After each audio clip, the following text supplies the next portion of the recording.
Bismillahirrahmanirrahim. Assalamualaikum warahmatullahi taala wabarakatuh. Alhamdulillahirabbil alamin wa sallallahu ala sayyidina Muhammadin wa ala alihi washabihi wasallam. Amma ba'du. Hujatan dan gugatan terhadap Joko Widodo tidak akan selesai sampai yang bersangkutan itu diseret ke pengadilan. Walaupun ya suatu saat nanti Jokowi itu meninggalkan dunia mendahului kita, saya rasa hujatannya itu tidak akan berhenti karena dia sudah menancapkan kekuatan politiknya di anak-anaknya. Ini berbeda dengan misalkan Gus Dur almarhum atau Pak Soeharto almarhum. Itu berbeda dengan Jokowi.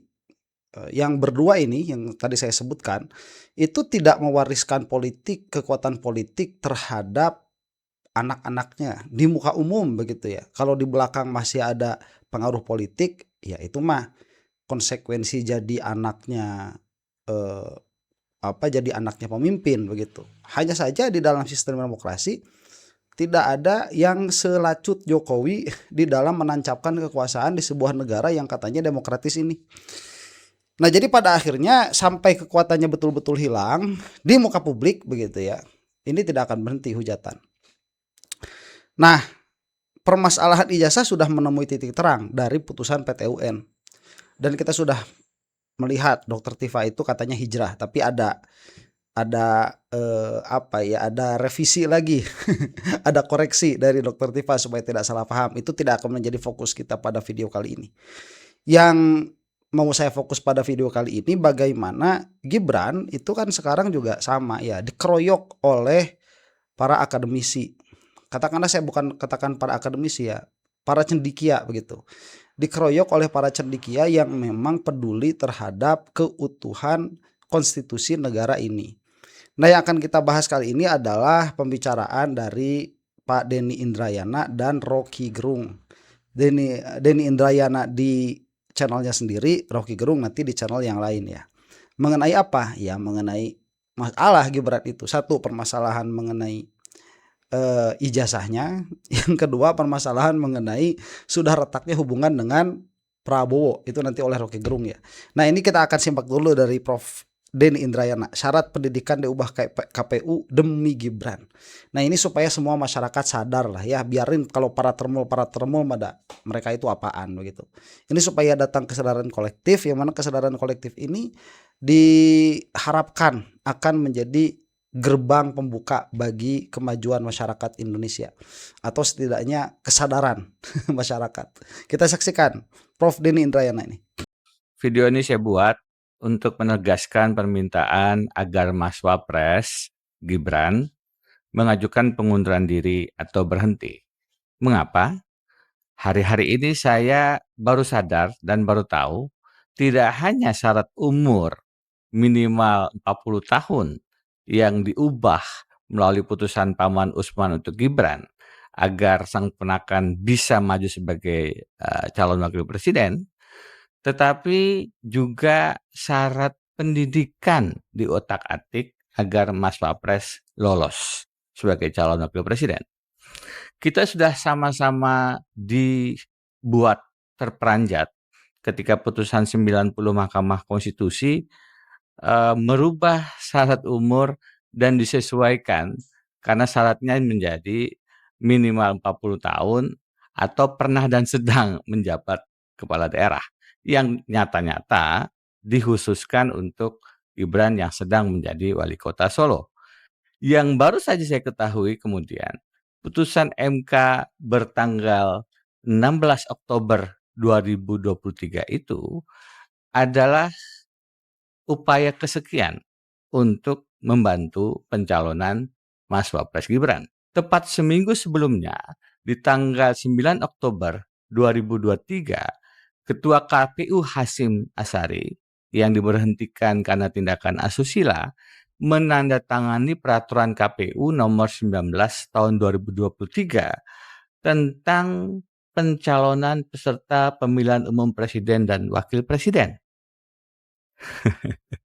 yang diundangkan tanggal 13 Oktober 2023, 3 hari sebelum putusan MK. Yang perlu kita cermati dari peraturan KPU ini adalah pasal 18 ayat 3-nya yang berbunyi, saya bacakan saja, bukti kelulusan sebagaimana dimaksud pada ayat 1 huruf M dikecualikan bagi bakal calon presiden atau calon wakil presiden yang tidak memiliki bukti kelulusan sekolah menengah atas dari sekolah asing di luar negeri dan telah memiliki bukti kelulusan perguruan tinggi. Sebentar. Bukti kelulusan sebagaimana dimaksud pada ayat 1 huruf M dikecualikan bagi bakal calon presiden atau calon wakil presiden yang tidak memiliki bukti kelulusan sekolah menengah atas dari sekolah asing di luar negeri dan telah memiliki bukti kelulusan. Oh, berarti jelas nggak ada ini ya. Ini aturan. Sebentar nih. Sebentar. Bukti kelulusan sebagaimana dimaksud pada ayat 1 huruf M dikecualikan bagi bakal calon presiden ya yang atau calon wakil presiden yang tidak memiliki bukti kelulusan. Oh, memang nggak ada tuh. Makanya dibuat peraturan ini. Oke. Bukti kelulusan sekolah menengah atas dari sekolah asing di luar negeri dan telah memiliki bukti kelulusan perguruan tinggi. Oh, Ini Mas Gibran banget. Tidak bisa menunjukkan ijazah SMA atau yang sederajat dari UTS Insert di Sydney misalnya, cukup menunjukkan ijazah Bachelor of Science yang katanya dari University Bradford, Singapura. Jadi, kalau benar, ini memang peraturan KPU yang dipersiapkan untuk meloloskan syarat calon wakil presiden bagi Mas Gibran. Karena peraturan KPU sebelumnya nomor 22 tahun 2018 tidak ada syarat pengecualian demikian. Jadi ini makin menegaskan bahwa Mas Wapres sebenarnya sedari awal tidak memenuhi syarat umur, tidak memenuhi syarat pendidikan. Hanya dengan mengubah melalui putusan MK dan mengubah peraturan KPU, maka kemudian beliau bisa seolah-olah memenuhi syarat. Mas Wapres, sekali lagi saya ketuk hati, Mas Wapres berkenan untuk berhenti dan mengundurkan diri. Tanpa harus melalui proses impeachment di DPR, Mahkamah Konstitusi, dan MPR yang waktunya lama dan berpotensi menimbulkan instabilitas politik dan ekonomi. Mudah-mudahan demi bangsa dan negara, Mas Wapres berkenan dan berbesar hati untuk mundur. Saya Denny Indrayana. Assalamualaikum warahmatullahi wabarakatuh. Waalaikumsalam warahmatullahi taala wabarakatuh. Nah, ini si Gibran kok mikirin negara ya, nggak bakalan dia mah. Ini cukup jadi pengetahuan kita saja, yang mana tidak akan mengubah keyakinan kita sedari awal ya bahwa masuknya Gibran itu murni dorongan politik dari bapaknya, tidak demokratis dengan cara mengubah peraturan. Peraturan mana? Lah ternyata bukan hanya mengenai umur tetapi juga peraturan KPU. Jadi ada dua yang diubah itu. Apa? Peraturan KPU dan putusan MK. Nah, putusan MK kan sudah tahu semua tuh mengenai perihal umur. Nah, karena memang sedari awal diakui si Gibran itu tidak memiliki ijazah SMA, juga tidak memiliki ijazah setara SMA. Maka KPU memberikan pengecualian ya bagi siapa? Bagi calon presiden dan wakil presiden yang tidak memiliki bukti kelulusan SMA baik dalam atau luar negeri, tetapi punya bukti kelulusan perguruan tinggi luar negeri. Ya, itu kan si Gibran banget tuh. Punya ijazah yang katanya dari mana itu Singapura, tetapi tidak memiliki SMA. Tetapi para Termul itu mengatakan bahwa sekolah yang UTS InSearch itu dia setara SMA. Dan Orchid Park itu. Ya, pusing. Nah, ini Prabowo lagi ya, saya katakan beginilah nasib sebuah bangsa apabila dipimpin oleh dua ideologi yang berbeda, tetapi mereka itu bersatu hanya untuk menggapai kemenangan. Ya, nggak mau Anies menang. Akhirnya bersatulah si Jokowi sama si Prabowo itu. Ya pada akhirnya ya lambat laun karena ideologinya berbeda itu pasti akan terpecah. Dan kemungkinannya pecahnya itu ya dalam waktu dekat. Kita sekarang sedang menyaksikan bukan serpihan-serpihan. Kita sekarang sedang melihat retaknya hubungan erat itu antara Gibran dan Prabowo. Nah mudah-mudahan ini betul ya, karena Prabowo pun nggak bagus, bukan nggak bagus amat, yang nggak bagus juga Prabowo ternyata ya bermasalah juga. Hanya saja masalahnya bukan pada administrasi, masalahnya pada kebijakan. Prabowo itu. Aduh, entah nanti 2029 menang lagi Prabowo, si Gibran menang lagi. Gini aja terus Indonesia itu gak maju-maju. Nah makanya mencerdaskan kehidupan bangsa lah, ini salah satu upayanya ya, dengan menonton channel YouTube Pak Guru Tigarut. Nah baik, kita sekarang saksikan ini dari channel YouTube Total Politik ya, perbincangan bersama Rocky Gerung. Kita saksikan nih. Nah ini yang terbaru nih Nyor, ada hal yang rame juga nih, ya kan? Ini gua nggak terlalu paham sebenarnya soal protokoler keistanaan gitu ya. Tapi kemarin sempat heboh tuh soal tempat duduknya Gibran tuh kan. Ini kok Gibran dibikin jauh apa segala macam gitu. Dibikin bersama menteri-menteri. Iya, Presiden sendiri di dan depan. itu kan akhirnya orang berspekulasi bahwa ini benar nih, ada ketegangan antara Solo dan Hambalang nih gitu. Nah menurut lu ini udah kontraknya udah mau habis atau gimana nih Nyor? Ini sinyal apa? Iya. Baik sebentar. Ini saya mau bertanya kepada netizen ya. Ini kan katanya ada ketegangan antara Solo dengan Hambalang. Saya tuh nggak tahu kenapa Prabowo itu disebut Hambalang. Kalau saya sih dulu taunya Hambalang itu ada proyek mangkrak itu Hambalang. Nah kenapa Prabowo ini disebut Hambalang nih? Apa itu asal rumahnya Prabowo di situ? Tolong berikan saya informasi. Tuliskan di bawah kolom komentar. Kita masuk lagi ke dalam video ya. Apakah ini tanda keretakan antara Solo dan Hambalang? Mana? Woi. Ya, sebetulnya mau taruh dimanapun kursinya itu, kalau Gibran bermutu, orang nggak akan ambil kesimpulan itu kan. Gibran bisa duduk di belakang, tuh Gibran, gue di belakang aja deh. Kenapa ya? Itu biarkan Pak Presiden, biarkan saya mendengarkan ocehan di belakang menteri-menteri. Tapi Gibran nggak punya kemampuan untuk membalikkan opini itu kan. Jadi Gibran pasti ngedumel nih. Demikian juga timnya mesti kreatif, bikin Gibran percaya diri bahwa emang bedanya apa sih duduk di depan sama duduk di belakang. Yang penting kan kami masih satu paket. Nah kira-kira begitu gampangnya. Itu Gibran kurang dilatih oleh Total Politik, gue lihat-lihat nih. Bapaknya Gibran tersinggung nggak menurut? Yang paling tersinggung ya bapaknya Gibran pasti kan. Karena dia berharap anaknya itu tetap jadi sorotan. Karena Presiden Jokowi kan beredar ke semua daerah demi kamera publik itu ke Gibran terus. Oh jadi langkah Jokowi belusukan ke mana-mana. Waktu itu Lampung, Raja apa nih? Raja Lampung, kemudian Raja Timur, ke NTT baru Nyor. Itu sebenarnya 100% untuk Gibran. Bukan 100%, 102%. Kan bagi Jokowi yang bisa. Kenapa Jokowi perlu menyelamatkan Gibran? Nyor? Sebab cuma Gibran yang bisa menyelamatkan Jokowi. Ya kalau Gibran nggak jadi presiden, ya Jokowi diacak-acak lagi mulai dari ijazah palsu sampai flag mungkin di dalam tubuhnya dipersoalin kan. Kan cuman bagi Pak Jokowi dia masih banyak kasus. Dan tidak mungkin orang berhenti mempersoalkan itu. Satu-satunya yang bisa membuat dia aman kalau Gibran jadi presiden. Baik sebentar, itu berarti dalam pengertian itu kalau menurut Rocky Gerung terbesar itu ya Gibran.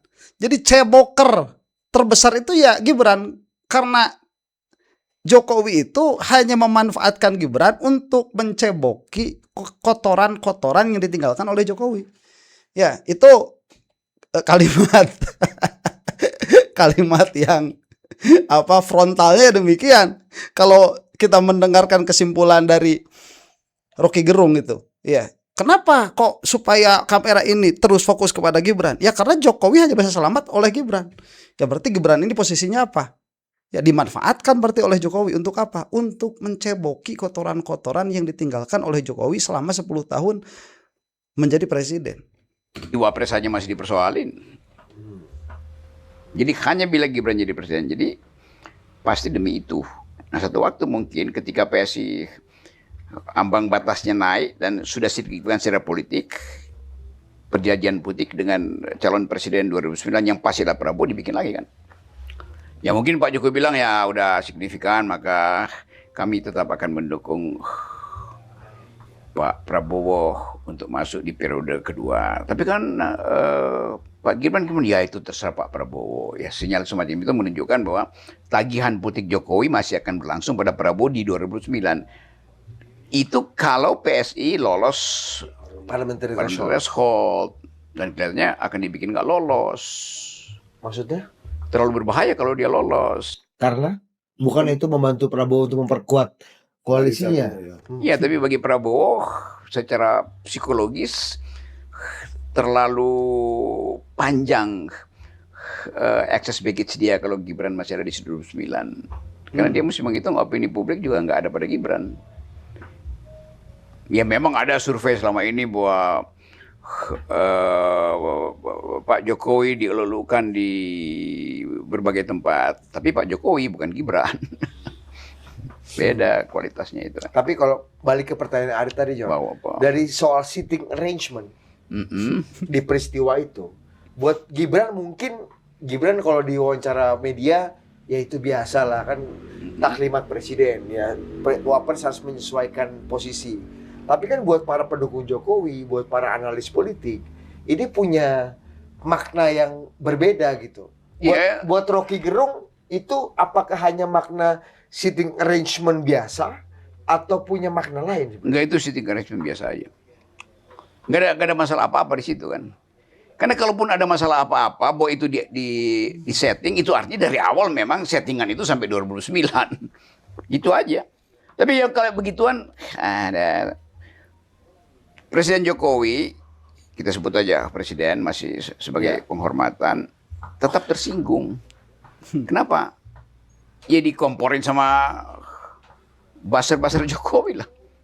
Kenapa buzzer-buzzer Jokowi harus ngomporin itu, Prof? Bukannya Jokowi dan Prabowo satu ya, tubuh? Supaya Gibran dan Prabowo satu tubuh. Ya, kenapa buzzer Jokowi agak senewan? Ya buzzer Jokowi tetap menganggap bahwa sekali Presiden Jokowi menunjukkan taringnya untuk tiba di semua wilayah Indonesia, tidak boleh ada sedikit pun kecelakaan bahkan soal settingan itu.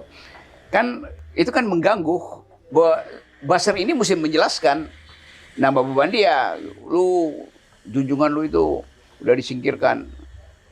Maka dia akan menganggap bahwa itu sengaja dibuat oleh Presiden Prabowo. Dan nggak mungkin Presiden Prabowo melakukan itu di dalam momen ketika dia justru membutuhkan stabilitas tuh. Kesulitan ekonomi, ketidakpercayaan internasional, macam-macam tuh nggak mungkin tuh desain presiden lah. Ya mungkin ada orang istana yang berinisiatif tidak sengaja, kita anggap begitu aja. Nggak sengaja. Nggak sengaja atau ya, memang, sengaja untuk memang ada intensi untuk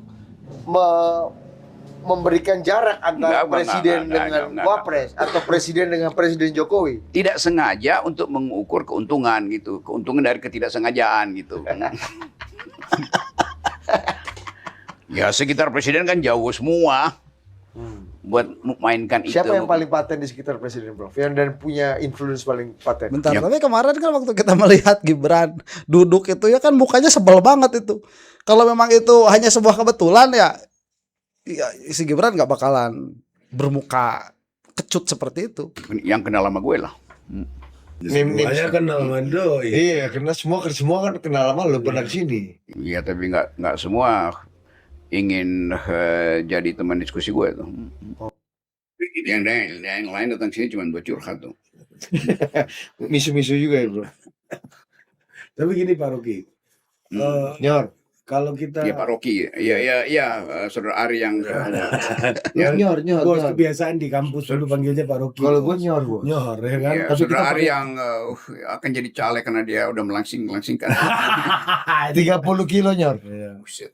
Ya udah bisa manjat ini nih ntar lagi nih. Kok bau durian ya? Ada yang makan durian deh. Pasti ada. Robert makan durian ya. Tapi gini, Nyor, Gimana? kalau kita lihat ya, salah satu isu yang paling problematik itu ya, ketika orang mengatakan bahwa kan Pak Jokowi berkali-kali mengatakan 2029 Prabowo Gibran lagi, ya kan, dan udah disampaikan 2 periode gitu ya. Dan Pak Prabowo di satu sisi ya sepertinya responnya ya udah kita kerjakan dulu sampai 2029, nanti baru kita pikirkan duduk berunding lagi Ya, gitu. normatif. Normatifnya yang kira kayak gitulah tunnya kan. Tapi menurut Nyoroki, apakah ucapan normatif Pak Prabowo itu tercermin dari tindakan beliau dan orang-orang sekelilingnya? Tercermin dalam. Ya dalam tindakan, Artinya Pak Prabowo sampai 2009. iya, untuk kita bekerja sampai 2029 tanpa ada Penyikiran. kosak-kosuk politik Iya, atau kita artinya Pak Prabowo pengennya urusan elektoral nanti kita kerja dulu, tapi urus internal menginginkan terpisah. Apa gimana? Ya gue ngerti, udah gue jawab aja. Iya, jadi Pak Prabowo ngomong 2029 kita kerja dulu sampai 2029 baru habis itu duduk. Ya. Apakah omongan itu tercermin dalam tindakan dan kelakuan orang-orang sekitar Pak Prabowo gitu? Ya orang-orang sekitarnya menginginkan hal yang sebaliknya. Karena terlalu lama juga orang-orang itu harus menjawab tiap hari pertanyaan publik. Jadi kenapa masih lengket dengan Gibran? Jadi bagi mereka tersiksa juga, tapi Prabowo tidak mungkin mengucapkan bahwa dia menginginkan itu. Jadi karena itu dia mesti secara diplomatis atau mungkin secara normatif mengatakan ya memang kami pasangan sampai 2009 kan. Baik. Nah, ini kan yang saya katakan tadi dari awal ya. Apa? Itu hanya jawaban normatif, hanya jawaban diplomatis begitu, bahwa oh kami ini soalnya sampai 2029. Bahkan orang-orang terdekatnya pun nggak mau Gibran mau keluar dari Prabowo karena tujuan Gibran itu jadi presiden pada akhirnya. Prabowo pun mau keluar dari Gibran karena si Gibran ini sudah dilihat sebagai benalu di dalam pemerintahannya Prabowo. Tapi entah apa yang menjadikan mereka, padahal kan kalau ya sedari awal mereka itu berbeda jalan, ya sudah jangan bersatu sedari awal kan. Tetapi ini ada satu ada satu perekat yang menjadikan bahkan kutub yang saling berseberangan ini, ekonomi oligarki dengan ekonomi hampir komunis begitu ya. Prabowo adanya di sana begitu. Ya itu tidak menjadikan PKI, itu menjadikan sosialis lah katakan begitu, sosialis ekstrim. Ini kok bisa bersatu dalam satu pemerintahan? Ya nggak bakalan bisa. Tetapi kok bisa terjadi? Berarti kan ada perekat. Perekatnya apa? Nah ini yang dari awal saya katakan, saling mengetahui borok masing-masing. Itu. Ya, kalau kemarin pinter mah kita tuh milihnya lah nggak bakalan milih Prabowo. Ya siapa lah, mau Ganjar kayak, mau Anies kayak begitu. Cuman yang jelas nggak bakalan Prabowo yang dipilih sama Gibran itu. Jelas itu. Kayak saya tidak pernah memilih Jokowi ataupun turunannya Jokowi. Amit. Siap-siap tanggung jawab bisa di akhirat. Ya. Nah ini seharusnya ini masing-masing nggak mau. Ya. Orang-orang di sekeliling pun tidak mau. Yang mana seharusnya ini apabila memang politik murni begitu ya, dalam pengertian tidak ada permainan mafia di situ, ya tidak bersatu sedari awal Prabowo dengan Gibran itu.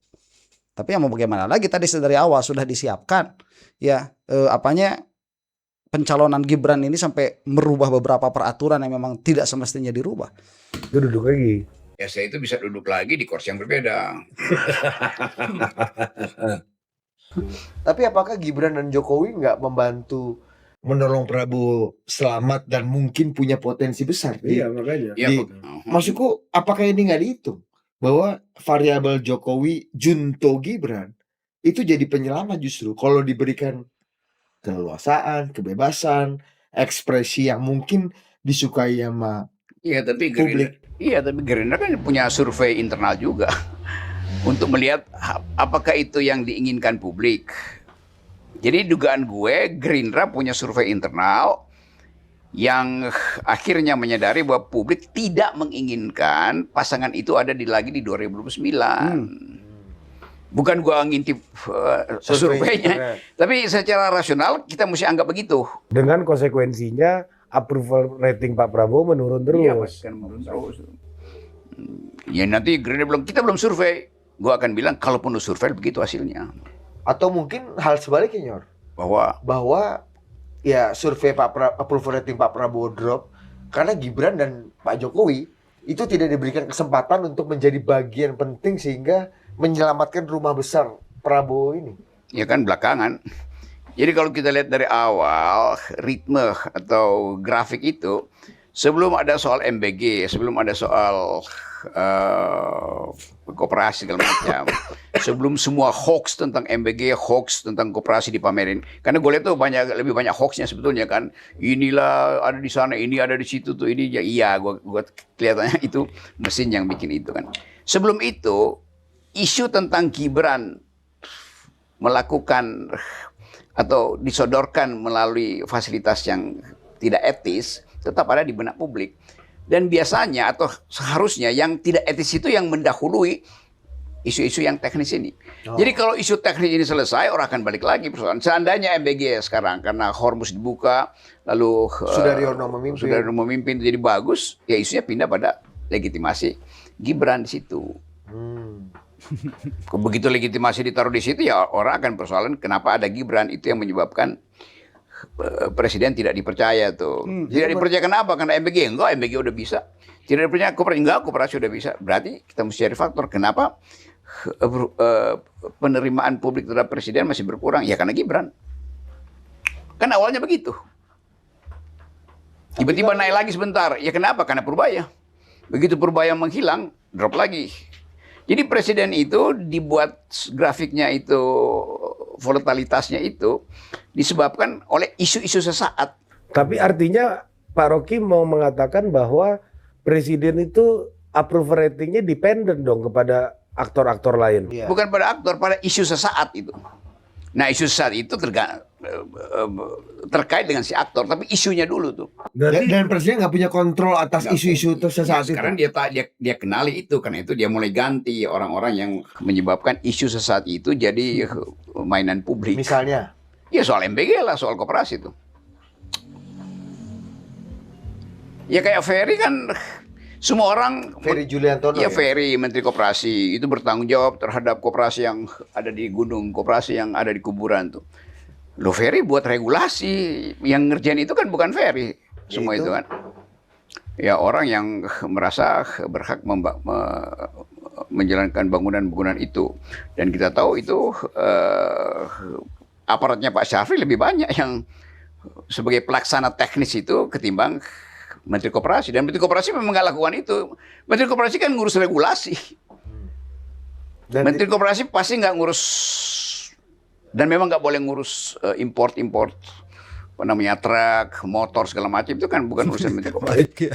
Saya kira di sini nanti permasalahannya juga jadi begini, bahwa informasi mengenai pemerintah itu, mengenai atas siapa yang bertanggung jawab, kan tidak salah kalau kita pada akhirnya menyalahkan presiden, ya. Jangan kayak zamannya Joko Widodo tuh, apa-apa disalahin dia nggak mau, dia tanyain sama anu, tanyain sama anu.